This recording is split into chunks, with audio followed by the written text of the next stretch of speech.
Hi everyone, Richard here at Kelvin Wazoo, where in case it doesn't show, I think you better know that I'm another person. And I have this now. So yes, we're having another installment of Frank Zappa, one album at a time, jumping out of order a bit because of this new release of the Mothers of Invention and their performance at the Whiskey A Go Go in 1968.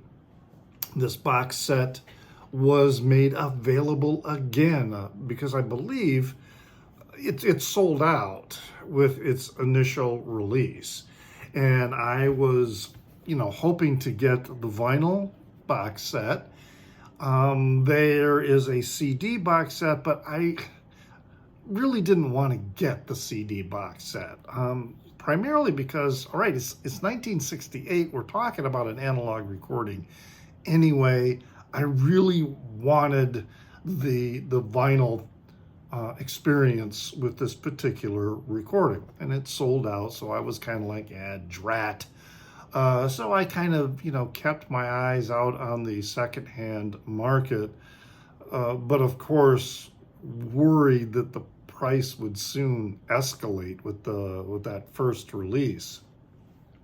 But then I was watching one of Bill's videos from Bill's Box of Sound, another Zappa file, very knowledgeable. And if you don't know his channel, I really recommend that you go check it out.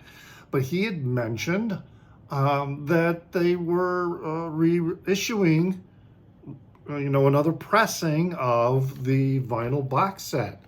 So yes, I went to Zappa.com, and for sure there was, I could order it, and I did, and yay, I got it. And I'm really happy with this.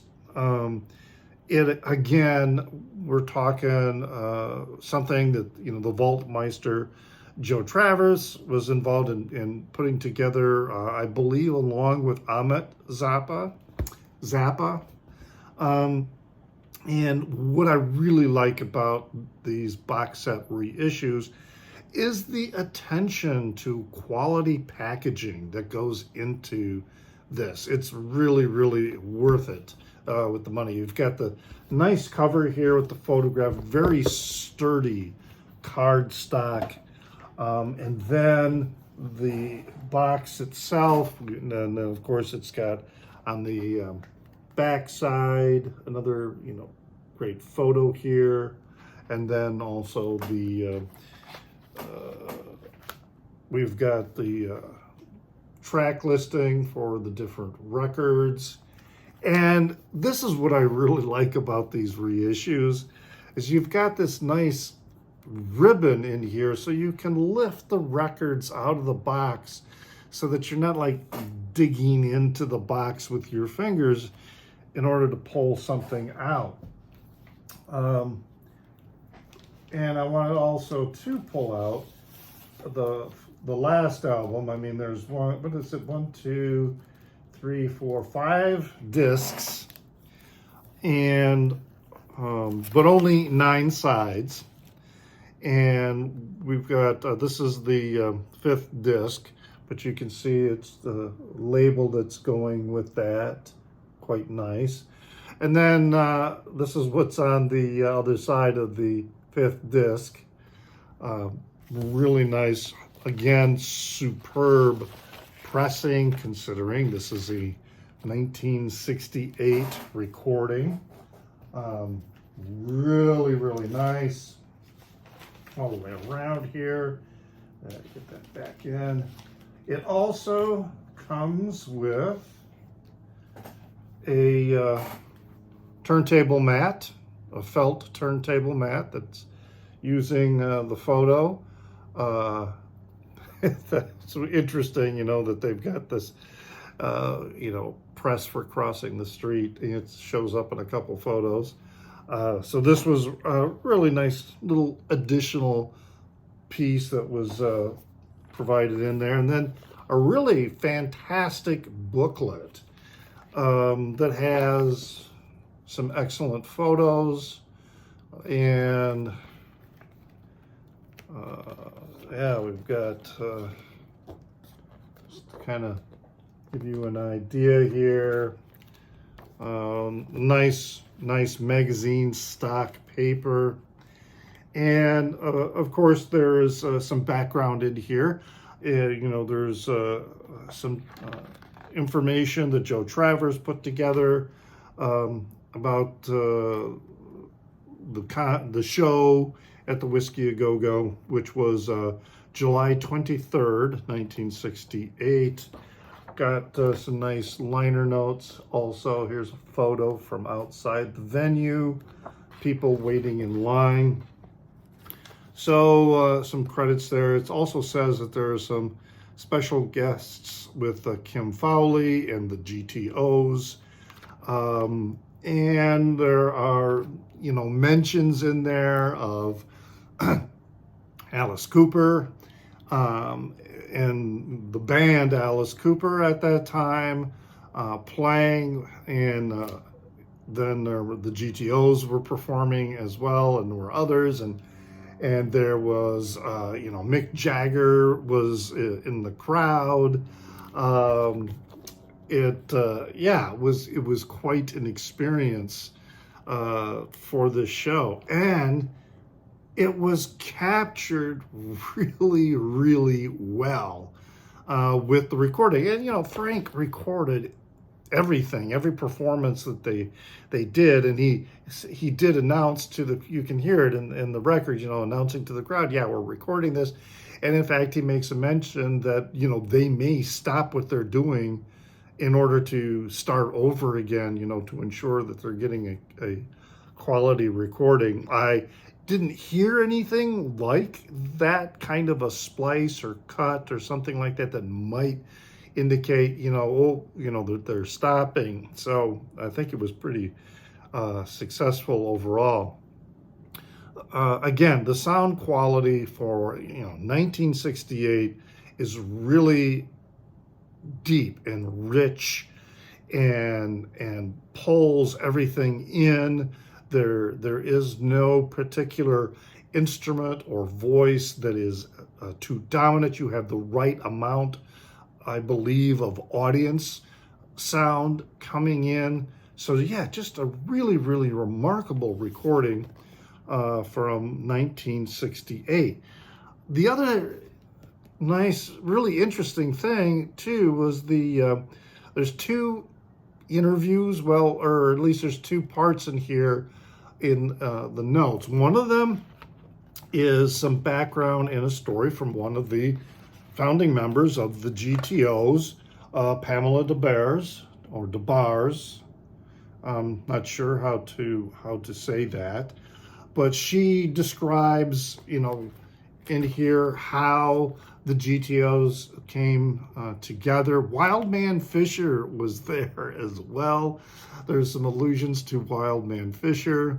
And I do have the recording that Frank produced of Wildman Fisher. I have a copy of that. I'm still waiting for I've seen copies of the GTOs, but for a while they were just ridiculously priced. I've noticed that the price is now coming down and getting close to a range where, yeah, I'll cough up the dough to buy, because I really would like to get a copy of that. I learned about, I didn't learn about Alice Cooper from this recording.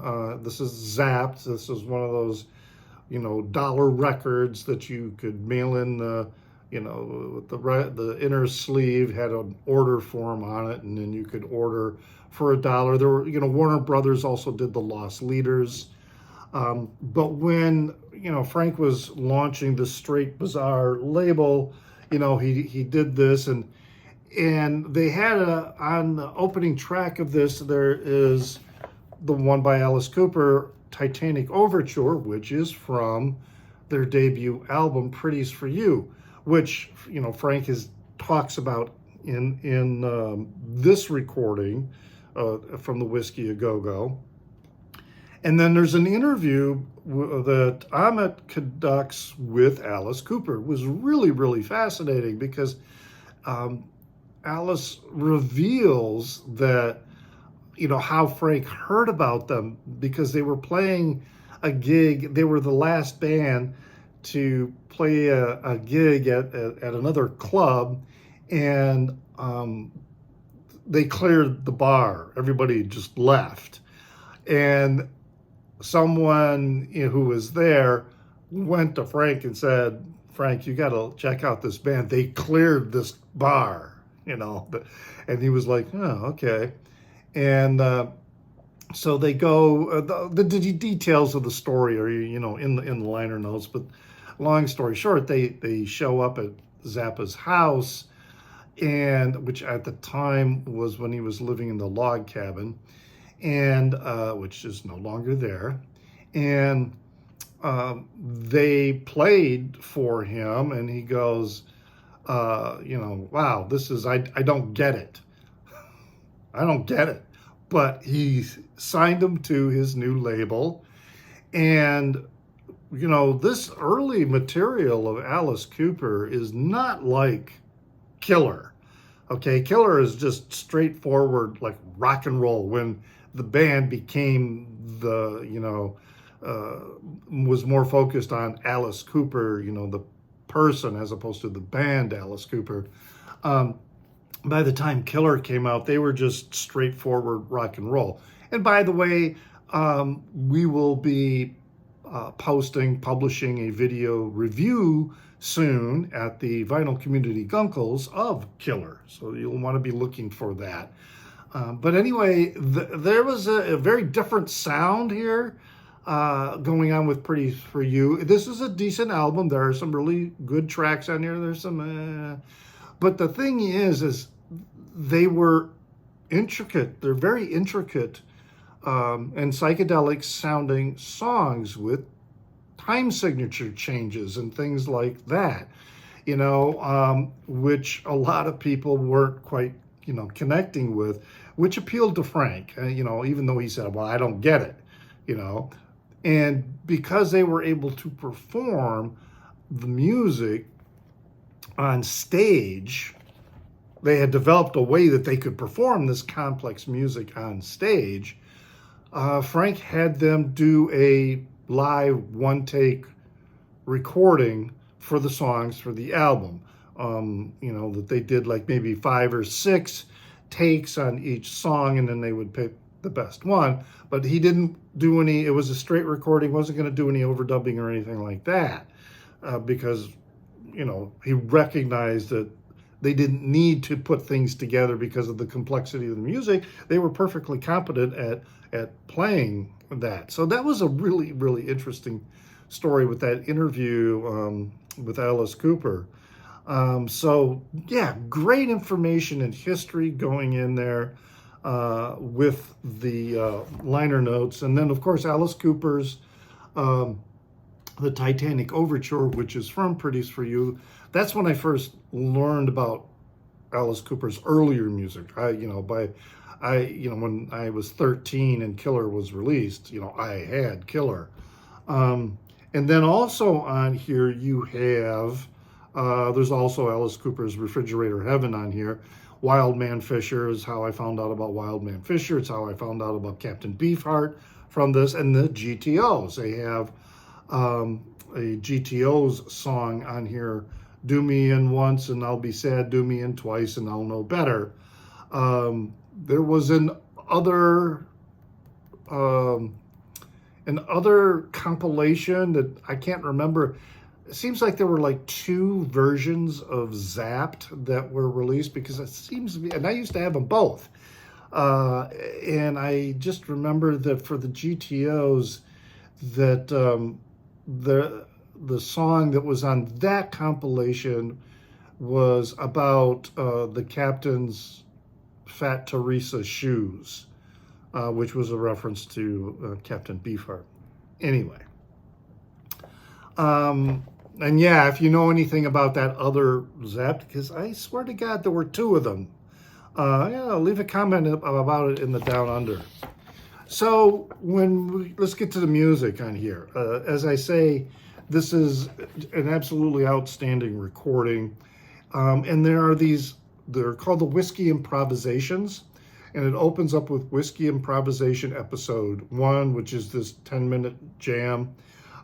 There's also an Episode 2 and an Episode 3. Yeah, and it you can hear bits and pieces of songs that were produced and released on either Freak Out or Absolutely Free, but also some very true improvisations as they're going through these different things.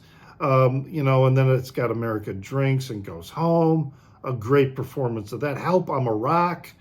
There's a nice little story that Frank delivers when they go to play that. And then there's Transylvania Boogie, which now I'm testing my memory because Transylvania Boogie, that didn't come out until, was it Weasels or was it Chunga's Revenge? Having a hard time with that one. And then side 2, My Boyfriend's Back. They do a cover of that. Then there's a song, Bust His Head, Tiny Sick Tears Jam, 8 minutes, really, really quite delicious. The purpose of this evening, that's when Frank is introducing the notion that they're recording. And then we have the Whiskey Improvisation Episode 2, Part 1, which is 8 minutes, closing side 2. We get to side 3, and there's another almost 3.5 minutes of the Improvisation Episode 2, opening side 3. Then they do Status Back Baby, Memories of El Monte, which is a reference to El Monte Legion Stadium.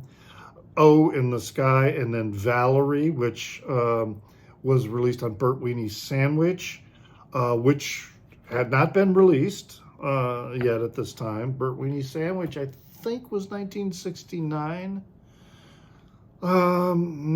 Maybe it was right about that time. Side 4, Fun and Merriment. Then there's Hungry Freaks Daddy. And then King Kong Part 1 closes side 4. And then the remainder of King Kong Part 2 opens up side 5. And as I'm listening to these, it's like these are really excellent performances of these songs. I mean, the other thing that I was remarking in my mind about is I have seen and heard other people say that, Frank's guitar soloing really starts to shine by the time of Hot Rats that he really developed. Well, there's some guitar soloing going on in this recording from 1968 that refutes that. Frank was an accomplished, guitar player at this time, I mean, he obviously developed more intricate and complex and almost always improvised on the fly guitar solos later. But man, he was doing it then as well. It's just that these solos in the studio albums of like Freak Out and Absolutely Free and We're Only in It for the Money weren't necessarily, they were there, but they weren't necessarily the big standout solos the way he would structure them with later recordings. So yeah, this notion that he really wasn't the accomplished guitar player yet until roughly Hot Rats. This record refutes that position. Then there's an Edgar Varese, Octandra. He does that on here before going into the Whiskey Improvisations, episode 3. Meow. They do God Bless America. Presentation of Wings. then the great, Plastic People. We've got Della's Preamble, opening side 6, The Duke take 1, The Duke take 2. And then Khaki Sack, which is on the, I should have pulled that, but there was the Funky Nothingness, another great release. Khaki Sack is on that. And so they play that, because I remember when I was listening to it for the first time, I'm going, wow, I know that song, because Funky Nothingness is just such a great, to me, it has made its way into the top 5 of my favorite Zappa recordings. Then side 7, we've got this 10-minute jam of The Whip, and then there's Whiskey Chauflé, instead of souffle, it's chauflé. And it contains a lyrical interpolation of Annie Had a Baby. Side 8, they do Brown Shoes Don't Make It, which they've done on, in later years, in the 80s. There are some live recordings of Brown Shoes Don't Make It. I've always loved that song. But here, this is this early recording, and I think I've only listened to this like once, this particular side, but it seems to me Frank was saying that, they were going to attempt to play it because it is a complex song, and that this would be, if not their first, perhaps their second time performing it live, but they do a fantastic job with it as well. And then it closes with the Brown Shoes Shuffle. Oh, that's 11 and a half minutes there. And then side 9 is these bonus vintage tracks. The Whip is a Frank Zappa mix, 11-minute long, from 1970 that was in there. And then there's a 1969 mono mix of Hungry Freaks Daddy, closing this. I just have to say that these performances and the recording capturing this performance are really amazing, really well done. This, again, is going to be a release that is, definitely in my top 20, and probably in my top 10. It's just that strong, and I'm so happy that they did do another pressing of the vinyl. The quality of the pressing is stellar as well. So if you really enjoy that era, perhaps even more than any other era of Frank Zappa, the Mothers of Invention, this is really good. This is really good performances, really good recording. It just sounded like a really fun, grand time.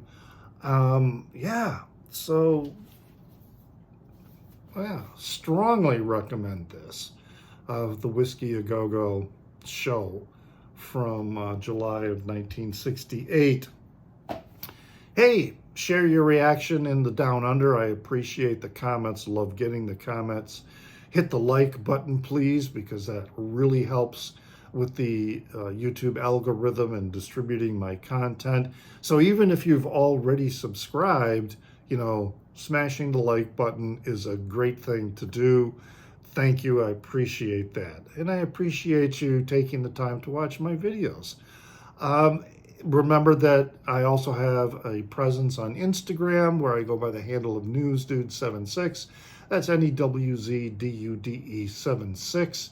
And I have a Facebook page called Calvin Wazoo, where I'm not only posting the videos that I make for here, but I also post other videos and other content, music-related content. So check that out.